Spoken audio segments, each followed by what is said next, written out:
Desde os primeiros séculos do cristianismo, inúmeros documentos históricos, manuscritos e lendas surgiram para tentar preencher as lacunas sobre a vida de Jesus Cristo. Entre esses textos, um dos mais intrigantes é a chamada Carta do senador Públio Lentulus ao imperador Tibério César, na qual ele descreve as características físicas e morais de Jesus de Nazaré. Mas será que essa carta é autêntica? Onde e quando ela foi mencionada pela primeira vez? E qual era o verdadeiro papel de Públio Lentulus no Império Romano? Para entender essa questão, precisamos voltar no tempo, ao primeiro século da nossa era, quando o Império Romano dominava a Judéia, e o cristianismo ainda era uma fé nascente. Nos tempos de Jesus, a Judéia era uma província instável e marcada por tensões constantes entre a população judaica e o domínio romano. Após a morte de Herodes, o Grande, em 4 a.C., seu vasto reino foi dividido entre seus filhos, conforme estipulado por seu testamento e confirmado por Augusto César. Arquelau recebeu a Judéia, Samaria e Idumeia, mas sua administração foi tão brutal e impopular que, em 6 d.C., o imperador Augusto o depôs e transformou a Judéia em uma província romana diretamente administrada por um prefeito ou procurador, sob a autoridade do governador da Síria. Desde então, a região passou a ser controlada por representantes imperiais, sendo um dos mais conhecidos Pôncio Pilatos, que governou entre os anos 26 e 36 d.C. Seu governo foi marcado por medidas duras e uma postura inflexível contra qualquer ameaça ao domínio romano, o que gerou atritos frequentes com os líderes judeus. Ele foi responsável por incidentes que aumentaram a hostilidade local, como a introdução de estandartes imperiais em Jerusalém e a repressão violenta de revoltas. Os romanos mantinham um controle rígido sobre a Judéia, pois sabiam que a região era um barril de pólvora religioso e político.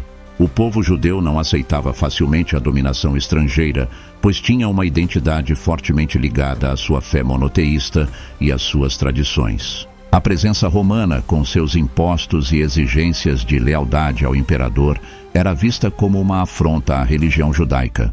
Movimentos messiânicos e rebeldes, como os zelotes, surgiam frequentemente e eram duramente reprimidos.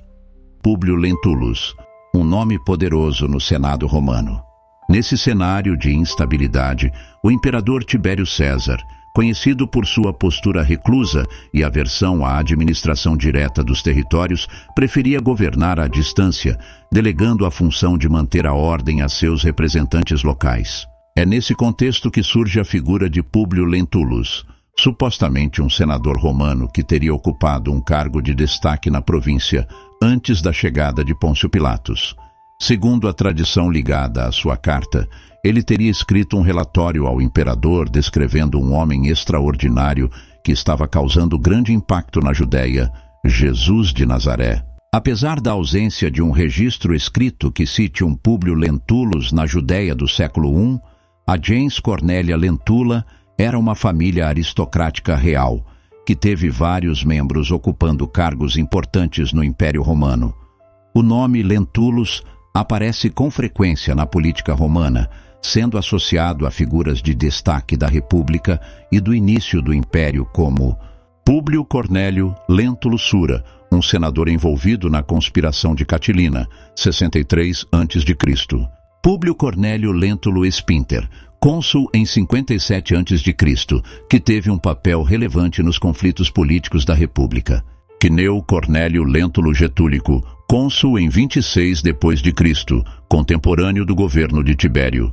Embora a família tenha tido senadores e cônsules influentes, nenhum Lentulus é mencionado como governador da Judéia ou envolvido em questões diretas com Jesus Cristo. Se um senador chamado Públio Lentulus tivesse escrito uma carta tão impactante ao imperador, é provável que historiadores romanos como Tácito, Suetônio ou mesmo Joséfo tivessem registrado esse fato, o que não ocorreu. No entanto, vale lembrar que a carta de Pilatos a Tibério, descrevendo os eventos da paixão de Cristo, também não é mencionada por historiadores, ditos profissionais da época. Será que somente a ausência de registros sobre um Públio Lentulus na Judéia e a inconsistência dos títulos utilizados na carta são fortes indícios de que ele não foi uma figura histórica real? Ou estamos diante de mais um daqueles mistérios que Deus esconde dos sábios e eruditos e o revela aos pobres e pequeninos? O primeiro indício dessa carta surge apenas na Idade Média, séculos depois dos eventos que descreve. Apesar disso, vale lembrar que vários romanos se converteram ao cristianismo já nos primeiros tempos. O exemplo da mulher de Pilatos é dos mais notáveis, e há de supor que muitos escravos levavam a palavra do novo profeta dos judeus para dentro dos palácios, espalhando a palavra para quem quisesse ouvir. O centurião que teve o servo curado por Jesus é outro exemplo. Como ele sabia que Jesus poderia curar o servo se não tivesse ouvido falar dele antes? Então só podemos concluir que é perfeitamente possível que um senador romano tenha se deixado tocar pelas palavras e ações do profeta judeu. A carta de Públio Lentulus teria sido enviada ao imperador Tibério César, apresentando um relato oficial sobre um homem extraordinário que estava causando grande impacto na Judéia, Jesus Cristo.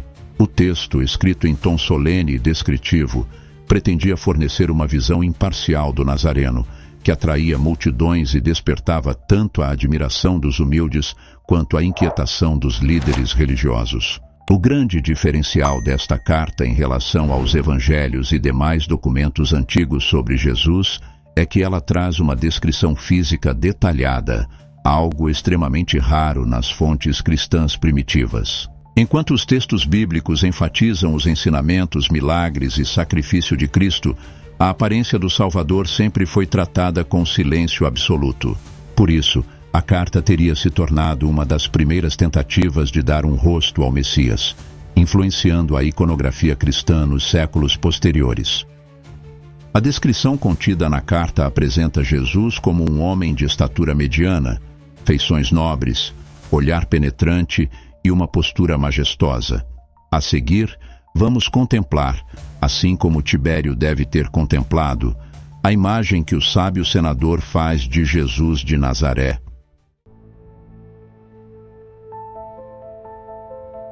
Sabendo que desejas conhecer quanto vou narrar, existindo nos nossos tempos um homem, o qual vive atualmente de grandes virtudes, chamado Jesus, que pelo povo é inculcado o profeta da verdade, e os seus discípulos dizem que é filho de Deus, criador do céu e da terra, e de todas as coisas que nela se acham e que nela tenham estado. Em verdade, ó César, cada dia se ouvem coisas maravilhosas desse Jesus, ressuscita os mortos, cura os enfermos, em uma só palavra.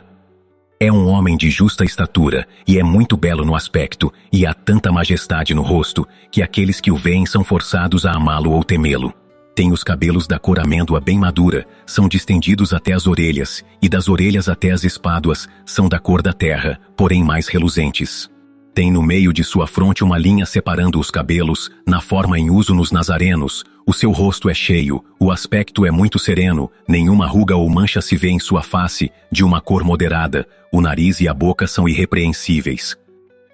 A barba é espessa, mas semelhante aos cabelos, não muito longa, mas separada pelo meio, seu olhar é muito afetuoso e grave. Tem os olhos expressivos e claros, o que surpreende é que resplandecem no seu rosto como os raios do sol, porém ninguém pode olhar fixo o seu semblante, porque quando resplende, apavora, e quando ameniza, faz chorar. Faz-se amar, e é alegre com gravidade. Disse que nunca ninguém o viu rir, mas antes, chorar. Tem os braços e as mãos muito belos, na palestra, contenta muito, mas o faz raramente, e quando dele se aproxima, verifica-se que é muito modesto na presença e na pessoa. É o mais belo homem que se possa imaginar, muito semelhante à sua mãe, a qual é de uma rara beleza, não se tendo, jamais, visto por estas partes uma mulher tão bela.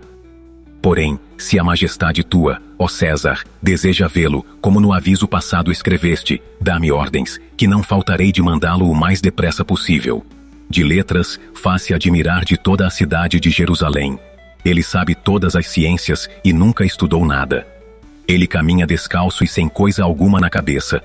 Muitos se riem, vendo-o assim, porém em sua presença, falando com ele, tremem e admiram. Dizem que um tal homem nunca fora ouvido por estas partes. Em verdade, segundo me dizem os hebreus, não se ouviram jamais tais conselhos de grande doutrina, como ensina este Jesus. Muitos judeus o têm como divino, e muitos me querelam, afirmando que é contra a lei de tua majestade. Eu sou grandemente molestado por estes malignos hebreus. Disse que este Jesus nunca fez mal a quem quer que seja, mas, ao contrário, aqueles o conhecem e com ele têm praticado, afirmam ter dele recebido grandes benefícios e saúde, porém a tua obediência estou prontíssimo, aquilo que tua majestade ordenar será cumprido. Vale, da majestade tua, fidelíssimo e obrigadíssimo. Públio Lentulus, senador da República, legado da Judéia, Lindisione Sétima, Luna Secunda. O texto enfatiza a beleza serena e a presença magnética de Jesus, descrevendo-o como uma figura quase sobre-humana, capaz de despertar amor, temor e respeito simultaneamente. Os detalhes sobre seu cabelo, barba e vestimenta também coincidem com as imagens que mais tarde se tornariam o modelo clássico de representação de Cristo na arte cristã. O que essa descrição simboliza?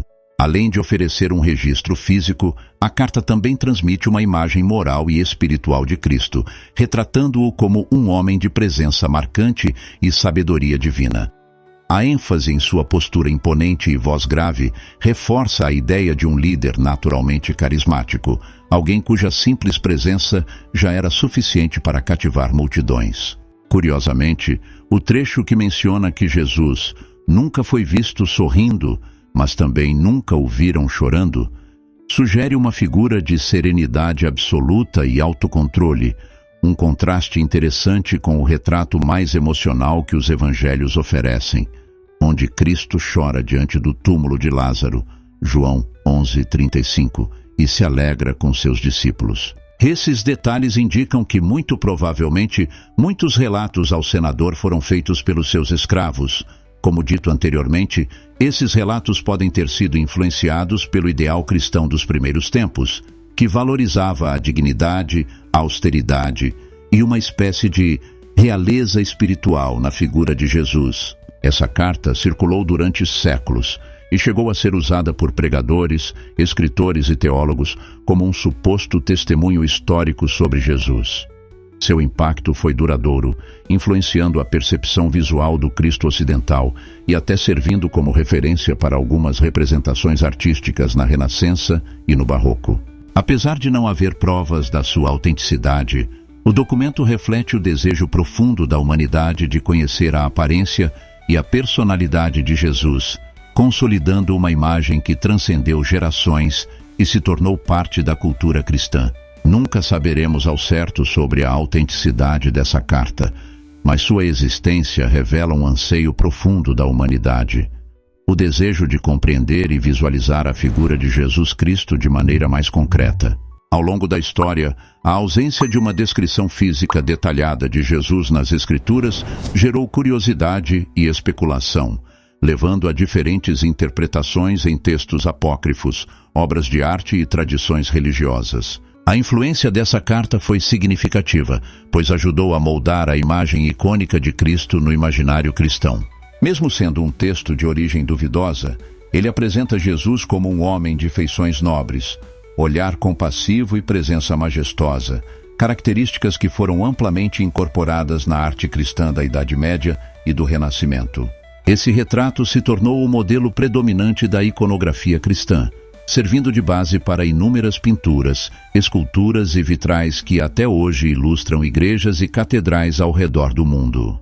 Além disso, a mensagem subjacente na descrição de Jesus vai além da questão física. A ênfase em sua bondade, sabedoria e autoridade espiritual reflete a maneira como sua figura transcendeu a história e as culturas, tornando-se um símbolo universal de fé, esperança e redenção. Ela expressa um reconhecimento da singularidade de Jesus e de seu impacto sobre a humanidade. No entanto, surge uma questão fundamental: como Jesus realmente era? O Novo Testamento não nos dá detalhes sobre sua aparência, e os poucos indícios históricos sugerem que ele provavelmente se assemelhava aos judeus da Palestina do século I.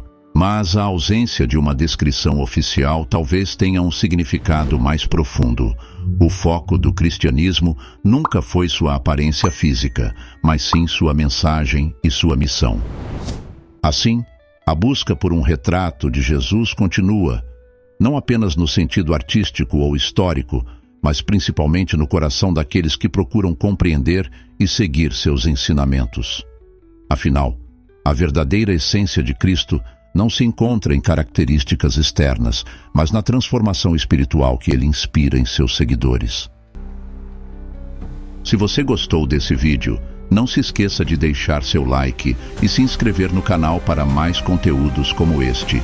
E tem mais um vídeo especial para você assistindo agora mesmo. Clique aqui na tela e continue essa jornada de conhecimento. Até o próximo vídeo!